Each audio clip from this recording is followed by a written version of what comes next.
Hello friends, the next point is gold leaf electroscope. मित्रांनो, पुढचा जो मुद्दा आहे तो मुद्दा म्हणजे सुवर्णपत्र विद्युतदर्शी. काय आहे सुवर्णपत्र विद्युतदर्शी? पहा, या ठिकाणी एक आकृती दिलेली आहे. या आकृतीमध्ये आपल्याला या सुवर्णपत्रदर्शीची आकृती पाहायला मिळते. This is a simple device to detect the electric charge on an object. It consists of a copper rod which has a metal disc at the upper end and two thin gold leaves at the other. तर हे सुवर्ण विद्युतदर्शी म्हणजे काय आहे? तर वस्तूवरील विद्युत प्रभार ओळखण्याचं एक साधं उपकरण आहे. आकृतीत दाखवल्याप्रमाणे याची रचना आहे. काय आहे याच्या रचनेमध्ये? तर यामध्ये तांब्याच्या दांड्याला वरच्या बाजूला धातूची चकती बसवलेली असते. तर त्या काचेच्या बाटलीतलं जे टोक आहे त्या टोकाला सोन्याची दोन पातळ पाने जोडलेली असतात. The rod is placed in a bottle so that the disc is above the bottle. When an uncharged object is taken near the disc, the leaves remains closed.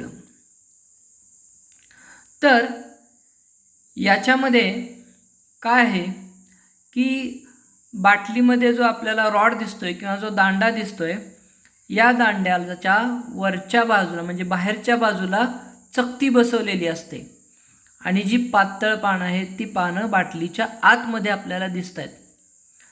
प्रभार नसणारी वस्तू या चकतीजवळ नेली तर ती जी पानं आहेत ती पानं क्लोज्ड म्हणजे मिटलेलीच आपल्याला दिसून येतात. And when a charged object is taken near the disc, both the leaves are charged by the same electric charge and repel each other. आणि या विरुद्ध जर एखादी प्रभारित वस्तू त्या चकतीजवळ नेली की काय होतं की त्या वस्तूवरचा प्रभार त्या चकतीमध्ये जातो आणि त्या चकतीतून तो प्रभार त्या रॉडमधून त्या सोन्याच्या दोन पानांपर्यंत जातो आणि त्या दोन्ही पानांमध्ये समान प्रभार आल्यामुळं ती दोन्ही पानं काय होतात, एकमेकापासून दूर जातात.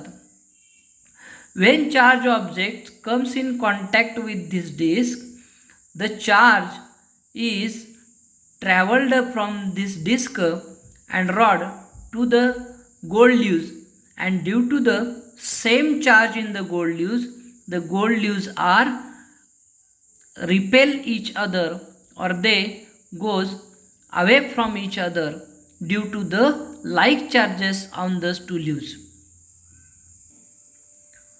When we touch the disc with our hand, the leaves collapse because the charge in the leaves goes into the earth through our body and the leaves get discharged.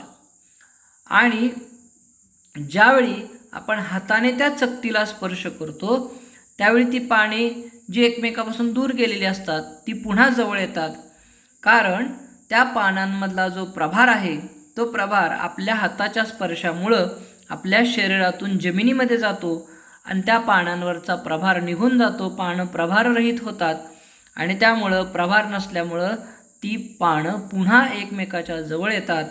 अशा पद्धतीनं ह्या गोल्ड लीफ इलेक्ट्रोस्कोप म्हणजे सुवर्णपत्र विद्युतदर्शीचं कार्य चालत असतं. आणि या सुवर्णपत्र विद्युतदर्शीच्या साहाय्यानं आपण एखादा पदार्थ प्रभाररहित आहे किंवा नाही हे ओळखू शकतो. त्या पदार्थावरचा प्रभार आपण ओळखू शकतो आणि म्हणून या सुवर्णपत्र विद्युतदर्शीचा उपयोग आपल्याला पदार्थावरील प्रभार ओळखण्यासाठी करता येतो. याची रचना खूप साधी आणि सोपी आहे. या आकृतीमध्ये आपल्याला या ठिकाणी दिसून येते. परीक्षेमध्ये ही आकृतीसुद्धा आपल्याला विचारली जाऊ शकते, म्हणून आकृतीचाही सराव आपण सर्व विद्यार्थ्यांनी करायचा आहे. The next point is atmospheric electric charge. पुढचा जो मुद्दा आहे तो म्हणजे वातावरणातील विद्युत प्रभार. We have experienced clouds, thunder and lightning. Sometimes we hear or read the lightning struck a tree or building and some people or animals were killed. विद्यार्थी मित्रांनो, आपण बऱ्याच वेळेला ढग गडगडणे, ढगांचा कडकडाट, विजा चमकणे या गोष्टींचा अनुभव आपण घेतलेला आहे. अनेक वेळेला वर्तमानपत्रामध्ये, टी व्हीमध्ये आपण बातम्याही पाहिलेल्या आहेत की काही झाडांवर, काही ठिकाणी इमारतींवर वीज पडलेली आहे आणि त्यामध्ये लोकांना, जनावरांना आपला जीव गमवावा लागलेला आहे. ह्या विजा चमकणे, विजा पडणे ह्या ज्या क्रिया आहेत, या क्रिया कशामुळं घडतात, हे नेमकं काय आहे, तर हा सुद्धा एक विद्युत प्रभाराचाच प्रकार आहे. तो कसा, तर आपण या लाइटनिंग या भागामध्ये समजून घेऊया. In the sky where air and clouds rub against each other, the upper part of some clouds on the upper side becomes positively charged and the lower sides becomes negatively charged. Due to this, the charge from the bottom of the cloud being larger than the charge on the ground comes towards the ground in the stages. This is a very rapid traveling in a less than a second, producing heat, light and sound energy along with the electric current. तर विद्यार्थी मित्रांनो, ही वीज पडणे म्हणजे नेमकं काय असतं किंवा विजा चमकतात म्हणजे काय असतं, तर ज्यावेळी या ठिकाणी हवा, आकाशातली हवा आणि ढग हे एकमेकावर घासले जातात, त्यावेळी ढगाचा जो वरचा भाग आहे तो धनप्रभारित होतो आणि जे खालच्या बाजूला असणारे ढग आहेत ते ऋणप्रभारित होतात. आणि ज्यावेळी ह्या खालच्या ढगाच्या तळाचा ऋणप्रभार हा जमिनीवरील धनप्रभारापेक्षा खूप जास्त होतो, म्हणजे या ठिकाणी त्या दोन्ही प्रभारांची संख्या ही असमान होते. त्यामुळं ते विरुद्ध प्रभार असल्यामुळं त्यांच्यामध्ये काय होतं, आकर्षण होतं आणि तेव्हा ते ऋणप्रभार जमिनीकडे वाहू लागतात. ते अतिशय, ही जी क्रिया आहे ही क्रिया अतिशय वेगाने घडत असते आणि त्यामुळं यालाच आपण वीज चमकणे असं म्हणतो. आणि यावेळी या विद्युत प्रभारामधून उष्णता, प्रकाश व ध्वनी ऊर्जा या तीनही प्रकारच्या ऊर्जा आपल्याला या ठिकाणी निर्माण झालेल्या दिसून येतात. अ लाइटनिंग स्ट्राइक म्हणजे वीज पडणे. वीज केव्हा पडते? You probably know that when there are electrically charge cloud in the sky, electricity is attracted towards a tall building or tree. When lightning strikes, an opposite electric charge is generated on the roof of a building or on the top of a tree by induction. Due to the attraction between the opposite charges on the cloud and the building and the charge on the cloud flows towards the building, this is called as a lightning strike.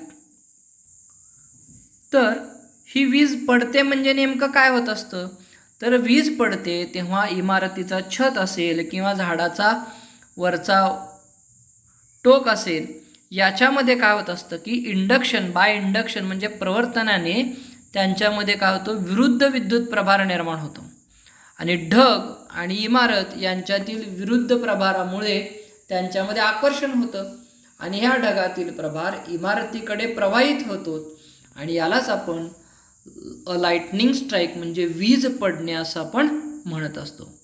मग या वीज पडण्यामुळं आपल्याला माहिती आहे की बऱ्याच वेळेला आपल्याला जीवितहानी किंवा वित्तहानी झालेली म्हणजे नुकसान झालेलं आपल्याला दिसून येत असतं. पण निसर्गाच्या दृष्टिकोनातून हे वीज निर्माण होणं किंवा विजा चकाकणं ही एक फायद्याची गोष्ट आहे. म्हणजे त्याचे काही फायदे पण आहेत आपल्या सर्वांसाठी. निसर्गामध्ये या वीज चमकण्याचे आपल्याला वनस्पतींच्या दृष्टिकोनातून फायदेसुद्धा दिसून येतात. आता हे फायदे कसे आहेत ते आपण पाहूया. Advantages of lightning. The tremendous heat and light is generated by the lightning. Thus, a chemical reaction occurs between the nitrogen and oxygen in the air and nitrogen oxide gas is formed. तर या ठिकाणी या वीज चकाकण्यामुळे निर्माण होणारी जी प्रचंड उष्णता आणि प्रकाश यामुळं हवेतला जो नायट्रोजन आहे आणि ऑक्सिजन आहे यांच्यामध्ये रासायनिक क्रिया होते आणि ही रासायनिक क्रिया होऊन त्याच्यापासून नायट्रोजन ऑक्साईड वायू तयार होतो आणि हा वायू पावसाच्या पाण्यामध्ये विरघळून तो जमिनीवर होतो आणि या जमिनीला नायट्रोजनचा पुरवठा होतो आणि माती ही काय होते, जमीन ही काय होते, सुपीक होते. It mixes with the rain water, comes down to the earth. This is in turn supplies the nitrogen to the soil and improves the soil fertility.